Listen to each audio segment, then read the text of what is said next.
আসসালামু আলাইকুম গাইস। প্রতিবারের মতো এবার আমি এসেছি ঢাকার ঐতিহ্যবাহী সোহরাওয়ার্দী উদ্যানের জাতীয় বইমেলায়। বইমেলাটি ঢাকা বিশ্ববিদ্যালয়ের ঠিক অপোজিটেই অবস্থিত। এই বইমেলায় গিয়ে আমি কি দেখলাম সেটি আপনাদের সাথে শেয়ার করব। পুরো ভিডিওটির সাথেই থাকবেন। সাথে আছি আমি ওয়াসিম হোসেন রাহাত। চলুন দেরি না করে ভিডিওটি শুরু করা যাক।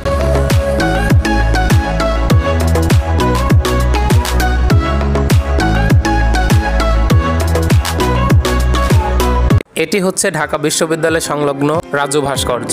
এটির পাশে রয়েছে মেট্রো রেলের ঢাকা বিশ্ববিদ্যালয় স্টেশন, আর স্টেশনের কোল ঘেঁষেই বইমেলা এরিয়া শুরু হয়েছে। বইমেলাটি প্রতি বছরই পুরো ফেব্রুয়ারি মাস ব্যাপী কবি সাহিত্যিক ও বাংলা ভাষাভাষী মানুষের মিলন মেলায় পরিণত হয় এবং উৎসবমুখর পরিবেশে পালিত হয়। প্রতি বছরই হাজার হাজার বইপ্রেমী মানুষ এখানে ঘুরতে আসে আর জ্ঞানার্জনের জন্য বই কিনতে আসে।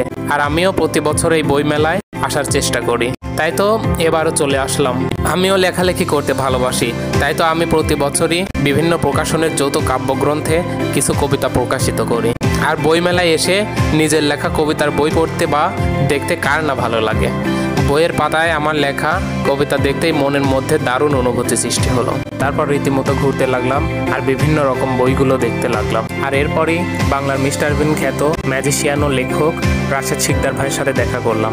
এবারের বইমেলায় রাশেদ ভাইয়ের লেখা আনফিয়েস্তা বইটি গ্রহণ করতেছিলাম। ঠিক সেই মুহূর্তে একটি মেয়ে ক্যামেরার মাঝখানে এসে ভাব নিয়ে চলে যায়। তখন রাশেদ ভাইয়ের রিয়াকশনটা দেখার মতো ছিল। তারপর রাশেদ ভাই আমাদেরকে কফি খাওয়ানোর জন্য কফির দোকানে নিয়ে যায়। আর কফি খাওয়া শেষে ভাইয়ের কাছ থেকে বিদায় নিলাম। আর বিদায় নিয়ে মেলায় বাদবাকি ঘোরাঘুরি শুরু করলাম।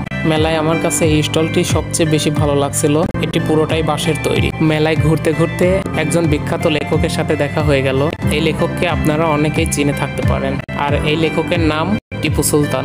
বইমেলায় বইয়ের পাশাপাশি বিভিন্ন রকম খাবারও পাওয়া যাচ্ছিল। খাবারগুলো দেখতে খুবই ভালো আর খেতেও দারুণ মজাদার। খাবারের এই দোকানটি খুবই সাজানো গোছানো ছিল, আর এই আচারগুলো দেখে যে কারো জিভে জল চলে আসবে। আর এই খাবারগুলো কি বানাচ্ছিল আসলে আমি নিজেই বুঝে উঠতে পারি নাই। বই মেলায় বিভিন্ন রকম ফুলও ছিল। রেড ক্রিসেন্ট বাংলাদেশের পক্ষ থেকে স্বেচ্ছায় রক্তদান কার্যক্রমও ছিল। দীর্ঘ সময় বই মেলায় ঘোরাঘুরির পর বাসার দিকে যাচ্ছিলাম, আর যাওয়ার সময় আরও একবার বইগুলিতে চোখ বুলিয়ে নিলাম। সবশেষে শিশু চত্বর পরিদর্শন শেষে বাসার দিকে চলে আসলাম। আর ভিডিওটি আপনাদের কাছে ভালো লাগলে অবশ্যই লাইক, কমেন্ট, শেয়ার করে পাশে থাকবেন। ধন্যবাদ সবাইকে।